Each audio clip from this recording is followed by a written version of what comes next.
Praise the Lord, जय मसीह की। खुदावंद यीशु मसीह में आप सबको मेरा सलाम। आज एक बार फिर से द लॉर्ड विंग्स मिनिस्ट्री में मैं आपका स्वागत करती हूँ। मेरे प्रियो, आज मैं आपसे बात करूँगी कि कैसे हम असफल हो रहे हैं, लेकिन उसके बाद भी अगर हम आज्ञाकारिता में चल रहे हैं तो सफलता हमारे पैरों में आकर ही रुकेगी। आप मेरे साथ पढ़ने के लिए निकालिएगा। जब आप निकालेंगे लूका 5, और आप जब वहाँ पर पढ़ेंगे तो आपने बहुत बार पढ़ा है, वहाँ पर ये जिक्र किया गया है कि किस तरीके से प्रभु यीशु मसीह उस झील के पास जाते हैं जहाँ पर पतरस मछलियाँ पकड़ रहा होता है। हालेलुया। और जब प्रभु यीशु मसीह उस झील के पास जाते हैं और वो पतरस से कहते हैं कि वो अपनी नाव उसको दे दे, और पतरस के जब वो ये देखते हैं कि पतरस पूरी रात मछलियाँ पकड़ रहा था। हमने बहुत बार इसको पढ़ा सुना है कि कैसे वो पूरी रात मेहनत करता है, पूरी रात कोशिश करता है, लेकिन उसे असफलता ही मिलती है। यीशु मसीह जब उससे कहते हैं कि एक बार और तुम जाल को डालो, तो आपको पता है पतरस का क्या जवाब होना चाहिए था। पतरस का जवाब होना चाहिए था कि तुम एक मछुआरे नहीं हो, क्योंकि प्रभु यीशु मसीह सच में एक मछुआरे नहीं थे। वो एक बढ़ई के घर में पैदा हुए थे और लकड़ी के बारे में जानकारी रखते थे। वो किसी मछुआरे के घर में पैदा नहीं हुए थे।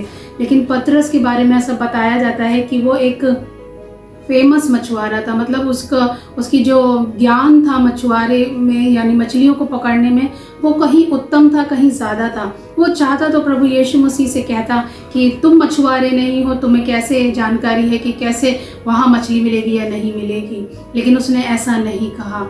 उसने सिर्फ यीशु मसीह के कहने से कि तू जाल डाल, तो पता है लूका 5 और उसमें 5 में लिखा है, तो वो कहता है परंतु तेरे कहने से मैं जाल डालूंगा। ये सबसे महत्वपूर्ण हिस्सा है, इसका सबसे महत्वपूर्ण हिस्सा है इस पूरे दृष्टांत का, पूरी बातों का, पूरी कहानी का, कि जब पतरस पूरी रात मेहनत करता है और वो यीशु से कहता है कि मैंने पूरी रात मेहनत की, लेकिन उसके बाद जब यीशु उससे कहते हैं कि तू एक बार और जाल डाल, तो वो ये नहीं कहता मैं नहीं डालूंगा। वो कहता है यदि तू मुझसे कह रहा है तो मैं ज़रूर डालूंगा। और आप सब जानते हैं जब पतरस ने जाल डाला तो क्या हुआ, मछलियाँ इतनी तादाद में आई कि जाल फटने लगे और उसे दूसरी नाव की ज़रूरत पड़ी। और उसने दूसरे लोगों को आवाज़ दी कि तुम भी अपनी नाव ले आओ, क्योंकि यहाँ मछलियों की तादाद बहुत ज़्यादा है। मेरे प्रियो,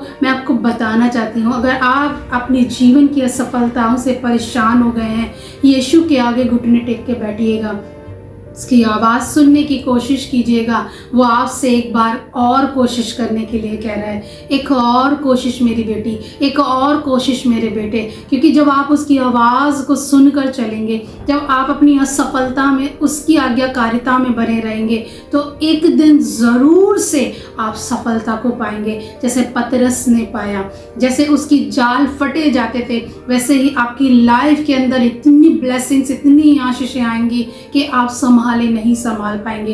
लेकिन आपको क्या करना है, आपको सिर्फ अपनी असफलता की ओर ध्यान नहीं देना है। आपको सिर्फ और सिर्फ प्रभु यीशु की आवाज़ पे ध्यान देना है, उसकी आज्ञाओं पे ध्यान देना है, और उसकी आज्ञाओं को अपनी लाइफ में, अपने जीवन में, अपने गले में एक हार की तरह पहनना है, ताकि आप भी पतरस की तरह सफलता को पाने पाएं। प्रभु यीशु मसीह आपको बहुत आशीष दे।